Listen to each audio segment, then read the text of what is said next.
मदरसे तो बिल्कुल खत्म कर देने चाहिए।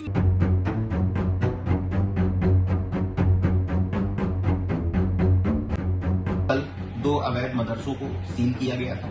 आज इसी क्रम में उन दोनों मदरसों पे एफआईआर पंजीकृत की गई है। खोड़ा, जहां एक हत्या के बाद न सिर्फ एक परिवार टूटा बल्कि पूरा इलाका प्रशासनिक कार्रवाई के घेरे में आ गया।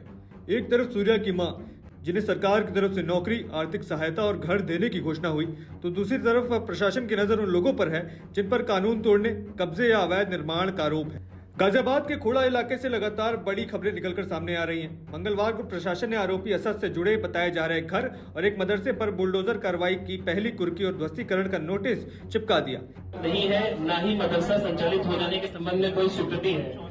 तत्क्रम में उसके अतिरिक्त मदरसा परिसर अग्निशमन विभाग की अनापत्ति एवं विद्युत सुरक्षा विभाग की अनापत्ति भी अप्राप्त है, जिस कारण संबंधित परिसर में ऐसी किसी दुर्घटना होने से इनकार नहीं किया जा सकता है।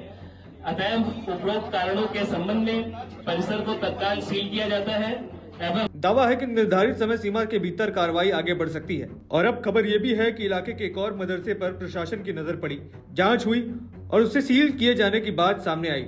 सवाल बड़ा है, क्या यह एक सिर्फ आपराधिक मामले के बाद शुरू हुई कानूनी कार्रवाई है या फिर खोड़ा में प्रशासन अब पूरे अवैध नेटवर्क, कब्जों और निर्माणों को पड़ताल में जुट चुका है।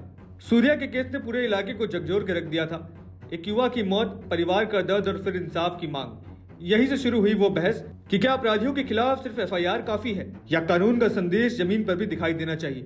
यूपी की राजनीति में लंबे समय से एक लाइन सुनाई देती आ रही है, कानून से खिलवाड़ करोगे तो कार्रवाई तय है। समर्थक कहते हैं यही शक्ति अपराधियों के अंदर डर पैदा करती है। आलोचक पूछते हैं हर कार्रवाई कानून और प्रक्रिया की कसौटी पर कितनी मजबूत है। लेकिन इस पूरे मामले में एक बात साफ दिखाई दे रही है, सूर्या के परिवार को राहत और इंसाफ की मांग को प्रशासन ने सार्वजनिक रूप से गंभीरता से लिया है। खोड़ा आज सिर्फ एक इलाका नहीं बल्कि कानूनी कार्रवाई, इंसाफ और प्रशासनिक शक्ति की एक बड़ी बहस का केंद्र बन चुका है। अब नजर अगले कदम पर है। क्या नोटिस के बाद बुलडोजर चलेगा? क्या और अवैध ढांचे चिन्हित होंगे? क्या जांच का दायरा और बढ़ेगा? और सबसे बड़ा सवाल, क्या सूर्या केस में पीड़ित परिवार को ऐसे न्याय मिलेगा जो सिर्फ मुआवजे तक सीमित न रहे बल्कि दोषियों तक कानून की पूरी पहुंच दिखाए? फिलहाल खोड़ा की गलियों में सन्नाटा कम, सवाल ज्यादा है और प्रशासन का संदेश साफ दिखाई देने लगा है। कानून की नजर अब उस हर जगह पर है जहां नियमों को चुनौती दी जाती है।